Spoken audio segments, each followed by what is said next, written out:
Good evening, Mayor, members of the City Council. This is the March 2021 progress report.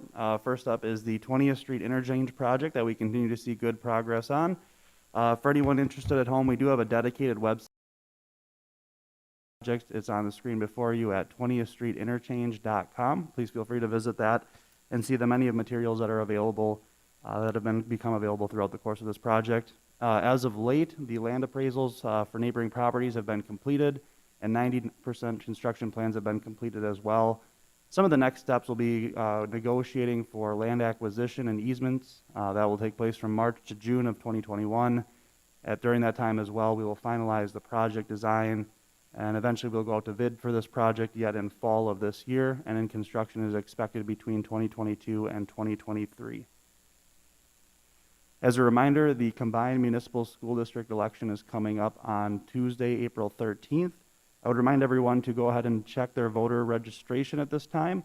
They can do so by going to www.sdsos.gov or calling the Brookings County Finance Office. Your registration must be confirmed or updated by March 29th at 5 p.m.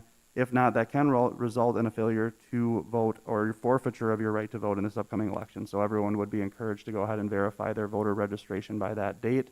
Early voting will begin on March 29th and run through April 12th at 5 p.m. That does happen on the first floor of the City County Government Center, which is this building. It is available 8 a.m. to 5 p.m. Monday through Friday. As aforementioned, the election day is April 13th. Hours for voting will be 7 a.m. to 7 p.m. Encourage folks to check out the Chamber of Commerce virtual forums. There was one held on March 22nd for the mayoral candidates. The next one upcoming will be for the school board candidates, which will be on March 25th at 6 p.m. And finally, there will be a city council candidate forum on April 3rd at 9:30 a.m. You can register for those events through the Brookings Chamber of Commerce. I encourage anyone to check out the Chamber of Commerce website or call them for additional details. These events are free to participate in virtually, or attend virtually, I should say, but registration is required. For additional information on the upcoming election, I would encourage folks to visit the City of Brookings website, go to the Government tab on the very top, and then select the Elections webpage. Now is the time that we look forward to our spring cleaning. One of the great accomplishments of retiring Director Todd Langland was the opening of our Citizens Campus.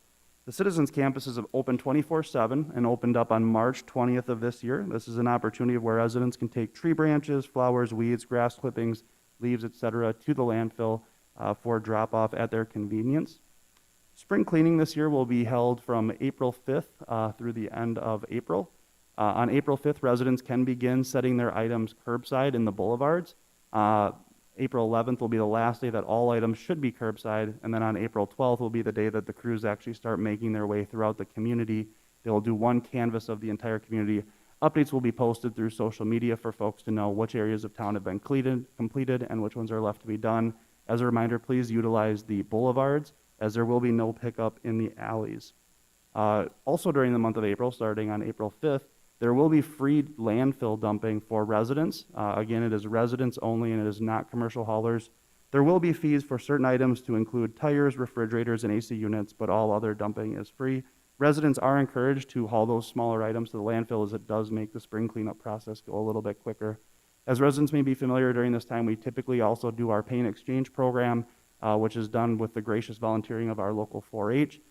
Just with the little lingering effects of COVID-19, we are going to postpone that. We do anticipate a paint exchange happening yet this year, but would likely target a fall date. More information will be available as we get closer to that event. Anyone who hasn't downloaded our Engage Brookings app would again encourage them to do so. It's available in the Apple App Store as well as on Google Play.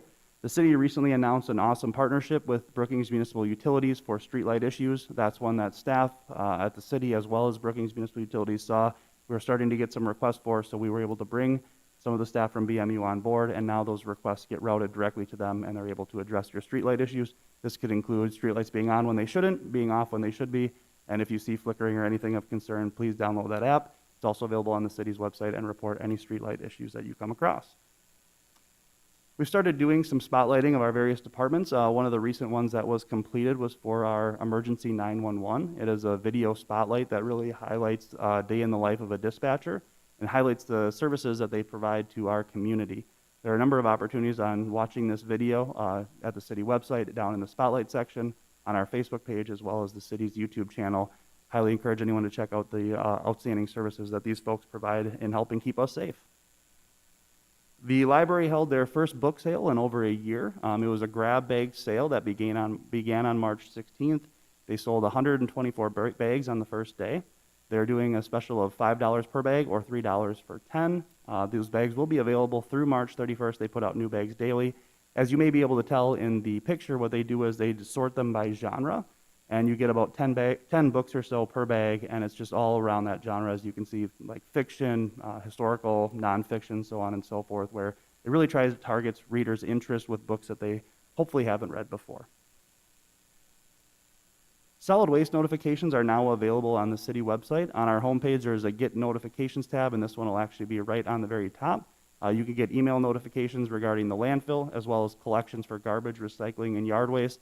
Some of these sample updates, if you sign up for them, would be changes to service, which can be impacted due to weather or certain natural events, as well as our holiday hours if we are working around a holiday. Lastly, some may have noticed we had a new fire truck out front today at 5:30 for some folks to see. It is a brand new 2021 engine. It is replacing a 2001 model. Per the National Fire Protection Association, these vehicles should be replaced every 20 years or moved into a reserve status.